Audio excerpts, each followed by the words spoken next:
Hello friends, myself doctor Abhishek Maheshwari. आज की इस वीडियो में हम डिस्कस करेंगे meaning and functions of financial management. देखिए, जैसे लिखा भी है, increasing shareholders value over time is the bottom line of every move we make. It means कि फाइनेंशियल मैनेजर को हर वो काम करना है जिससे कि कंपनी के शेयर होल्डर्स की वैल्यू इंक्रीज हो। So first, meaning of financial management. Financial management as a name suggest is management of finance. इसका मतलब कि कंपनी में जो फाइनेंसेस हैं, जो फंड्स हैं, जो मनी है, उसको कैसे मैनेज किया जाए। It estimate the total requirement of funds for a given period.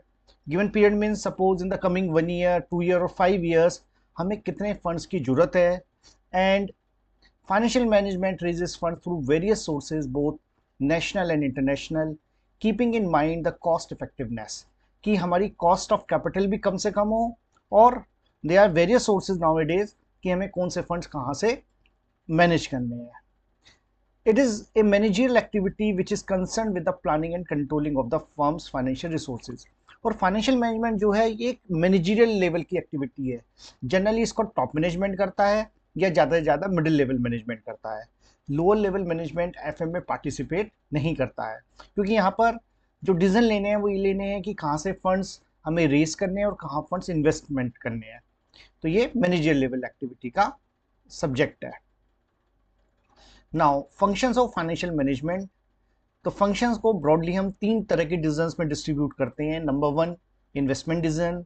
Number 2, financing decision. And number 3, dividend decision. तो इन तीनों को हम देखते हैं डिटेल में। तो सबसे पहले इन्वेस्टमेंट डिसीजन। ये दो पार्ट्स में डिवाइड होता है, capital budgeting and working capital management.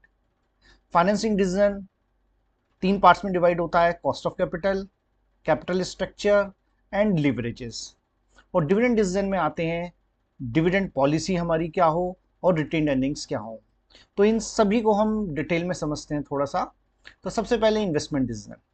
Investment decision is concern with the selection of asset in which funds will be invested bye A firm. तो इन्वेस्टमेंट, जैसे कि नाम से पता चल रहा है, कंपनी को ये डिसीजन लेना है कि हमें अपने फंड्स को कहाँ इन्वेस्ट करना है। इन्वेस्टमेंट दो तरह के होते हैं, लॉन्ग टर्म एसेट्स में और शॉर्ट टर्म एसेट्स में। लॉन्ग टर्म एसेट्स को फिक्स एसेट्स कहते हैं, जबकि शॉर्ट टर्म एसेट्स को करंट एसेट्स कहते हैं। Long term assets will yield a profit over a period of time in future, whereas short term assets are those assets which are required to run the business smoothly and easily convertible into cash within an accounting period, that is a year. तो जो long term assets होते हैं हमारे, जैसे land, building, plant, machinery, इन सब का purpose क्या है? ये कंपनी के लिए प्रॉफिट जनरेट करते हैं। कैसे?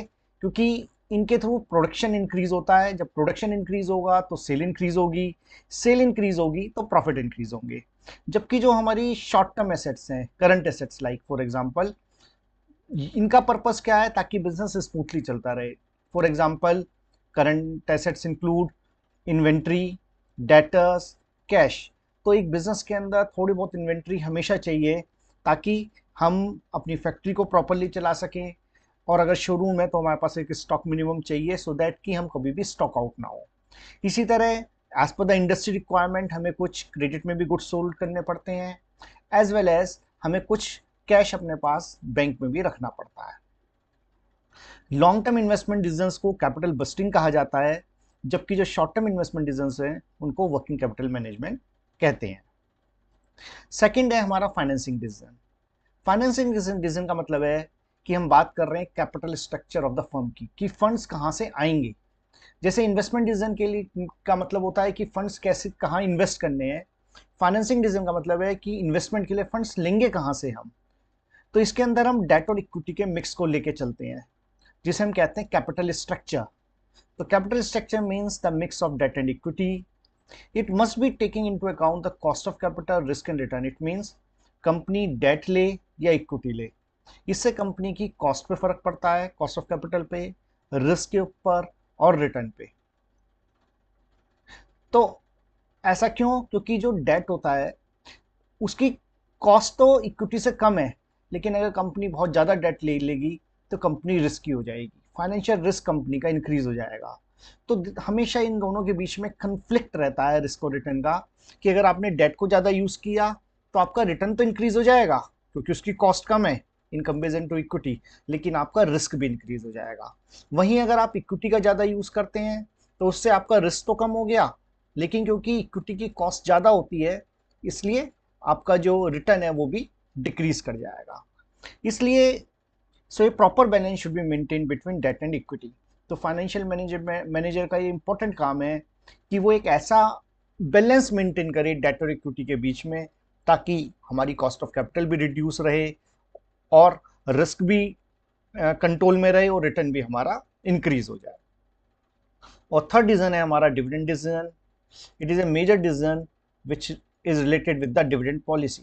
देखिए, the part of profit which is distributed to the share holders is known as dividend. And question ये है कि कितना profit company as a dividend distribute करे और कितना प्रॉफिट कंपनी के अंदर रिटेन करके रखे। अगर कंपनी डिविडेंड डिस्ट्रीब्यूट नहीं करती है तो उससे जो इन्वेस्टर्स हैं, जो शेयर होल्डर्स हैं, उनकी एक्सपेक्टेशंस हर्ट होती हैं और कहीं ना कहीं वो ये भी फील कर सकते हैं कि कंपनी के अंदर कुछ लिक्विडिटी क्राइसिस है, कंपनी के पास प्रॉफिटेबिलिटी नहीं है, इसलिए वो डिविडेंड नहीं दे पा रहे हैं। तो वो शेयर होल्डर्स क्या करेंगे, they will start selling their shares. और वो अपने शेयर जब बेचेंगे तो कंपनी के ऊपर एक सेलिंग प्रेशर आ गया मार्केट में और कंपनी के शेयर प्राइसेस डाउन हो जाएंगे, जो कोई कंपनी नहीं चाहती। तो हमें एक ऐसा बैलेंस मेंटेन करके चलना है सो दैट कि शेयर होल्डर्स भी खुश रहें और कंपनी अपनी कैश की रिक्वायरमेंट भी पूरी करती रहे। So the decision will depend upon the preference of the shareholders, investment opportunities available within the firm, and the opportunities for future expansion of the firm. तो कितना डिविडेंड देना है ये इस बात पे डिपेंड करेगा कि शेयर होल्डर्स की प्रेफरेंस क्या है, कंपनी के पास कितनी इन्वेस्टमेंट अपॉर्चुनिटीज अवेलेबल है। अगर कंपनी के पास इन्वेस्टमेंट अपॉर्चुनिटी काफ़ी सारी अवेलेबल है तो वो क्या करेंगी, वो डिविडेंड कम देंगी। और अगर अवेलेबिलिटी नहीं है अपॉर्चुनिटीज़ की तो वो ज़्यादा डिविडेंड दे देंगी। कम से कम शेयर होल्डर तो खुश रहें। अगर कंपनी को फ्यूचर एक्सपेंशन करना है बिजनेस का तो वो क्या करेंगे, they will pay lesser dividend. और कोई ऐसा कोई प्लान नहीं है फ्यूचर एक्सपेंशन का तो वो दे विल पे मोर डिविडेंड। फाइन। तो in this way they are three functions of the financial management. Investment decision कि पैसा कहाँ इन्वेस्ट करना है, फाइनेंसिंग डिसीजन कि फंड्स कहाँ से रेज करने हैं, और डिविडेंड डिसीजन मीन्स कि how much dividend should be paid to the share holders. तो इस वीडियो में इतना ही। Thank you.